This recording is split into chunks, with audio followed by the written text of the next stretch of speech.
Hi, this is Dr. Von Hansen from Washburn University, and I'm going to talk to you about preparing the KMEA 2020 excerpts on timpani. There's two excerpts here from Vic Firth's Solo Timpanist. We're going to start with Etude number 2. It's a pretty straightforward excerpt, but we're going to just talk about a few little technical things that you need to take care of here.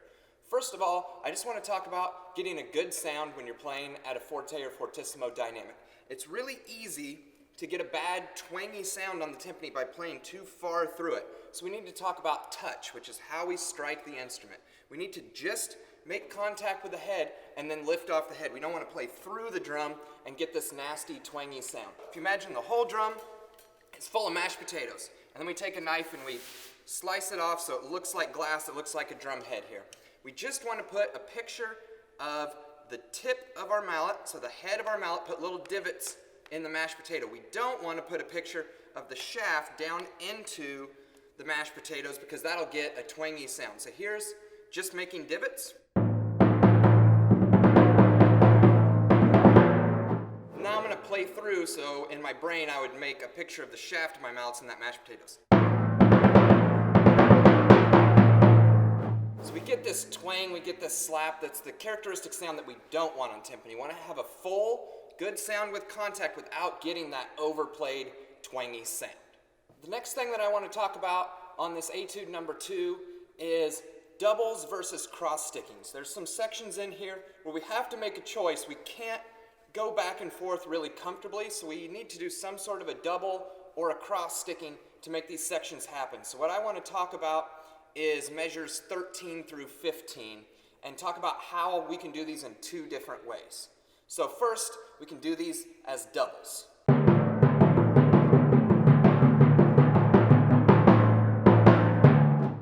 So the main thing we need to focus on when we're doing doubles is having balance between the hands and an evenness in our doubles. So we don't want to have an uneven double. We want both to be equal. And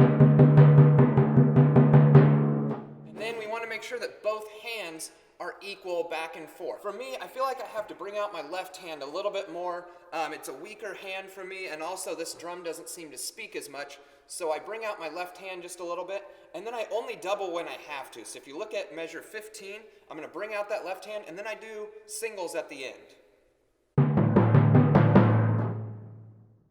That makes it more even for me. The second way we can do this is with some cross sticking, where we actually take our hands over each other as we're playing these patterns.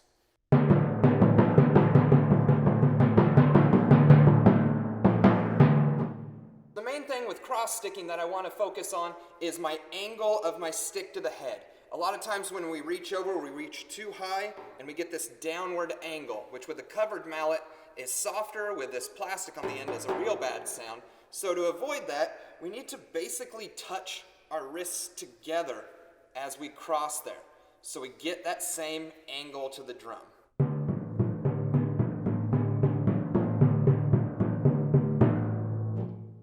With the stickings that Vic Firth gives you in these sections, it seems that he's a little partial to the cross sticking. My preference is to do doubles. I think it's more likely that I'm going to miss and have a bad sound with my crosses rather than just focusing on having even doubles. The most difficult part of this etude is playing these glisses. So, before I work them out on the timpani, I actually go to a vibraphone and I play the part to get the melody in my ears so I can sing it so then I can hear it as I move my drums.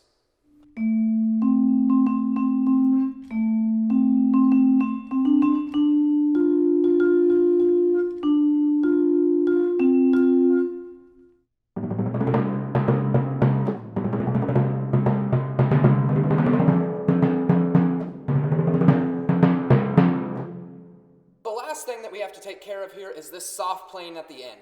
The first thing that you can do to help yourself out is switch to just a little bit harder mallet in that 4-bar rest, and then what I'm going to do is I'm going to play a little bit tighter, a little bit faster motion than these big motions from my forte to get sharper, articulate sound. We need every note to speak in this soft dynamic, which is our hardest thing to do.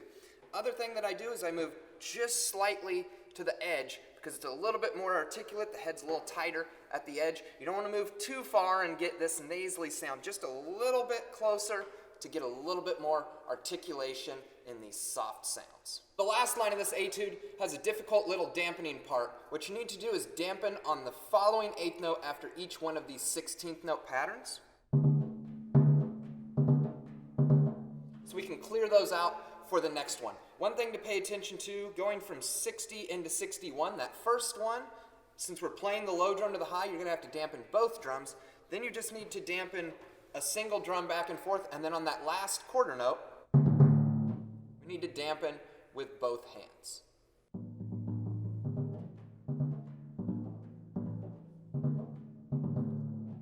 Let's move on to etude number 3 now. So this one has a lot more places where you have to choose between doubles and cross stickings and shifts. So I'm going to point out a couple of those places and show a couple different ways to play those. First, here is measure 6 and 7, a couple different ways.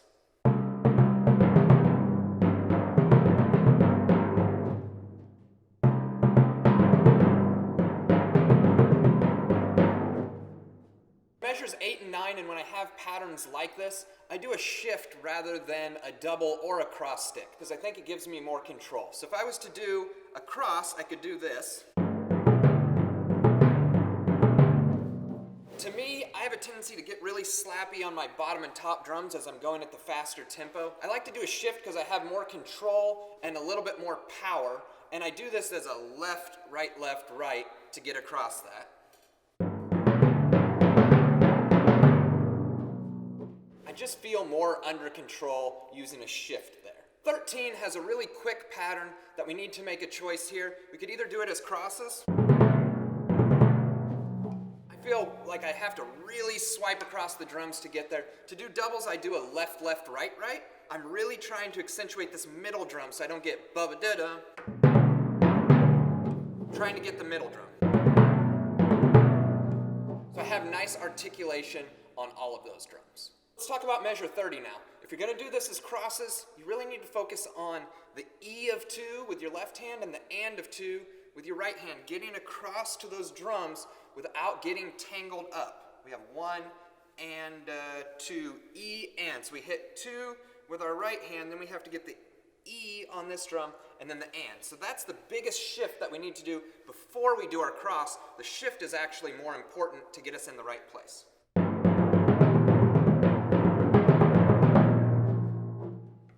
If I'm going to do this as doubles, I'm going to change my sticking to right, left, right, right, left, right, right, left, right, right.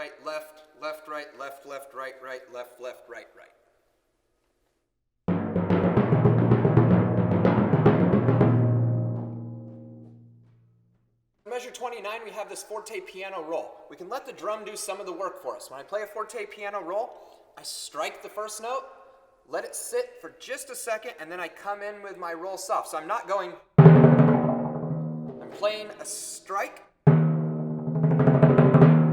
coming out of it. So we have our forte as a strike, and then our piano roll coming out of there. The drum can take care of a lot of that for you. The other hard part about this is we have to get to our low drum after our roll. So we have to shift across, skip this drum to here. So what you need to do is you need to lead with your shoulders before you get to that drum. So as I'm playing my roll here, as I'm getting to the end, I'm moving my shoulders over so I can address the drum. You will see I move just a little bit early. I kind of take a breath. My shoulders move up and I'm coming from here to here. I'm leading my body before my hands. It all looks like this. One of the trickiest parts of this etude is these quick pitch changes. So what I do to make sure that I get them on time and I come back in the right place is I actually change them in a rhythm. So I'm going to use measure 7 first as an example. So we're going to change these top 2 drums. So first, I start the piece with my feet on these top 2 drums, so I'm ready to make these pitch changes when I get there. At 7, 1 and 2 and 3 and 1, 2, 3, and then I'm going to dampen them because I don't want to hear glisses. So I'm going to dampen for that beat 3, and then on 1, I'm going to change this drum. On 2, I'm going to change this drum, and then I come in on 3. So 1 and 2 and 3 and 1, 2, 3, dampen, tune, tune, bon-da-ga-deem, bon-da-ga-deem.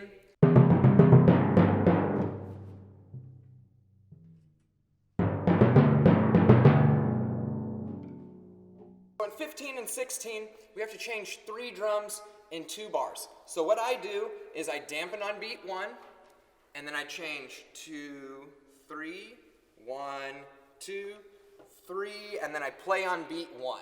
So I'm dampening on beat 1 of 15, 2, 3 of 15, 1, 2 of 16, 3, and then I play on 1. So this one I have just 1 beat less time to adjust than the other ones, but I'm using my ear and I'm playing that note right on 17.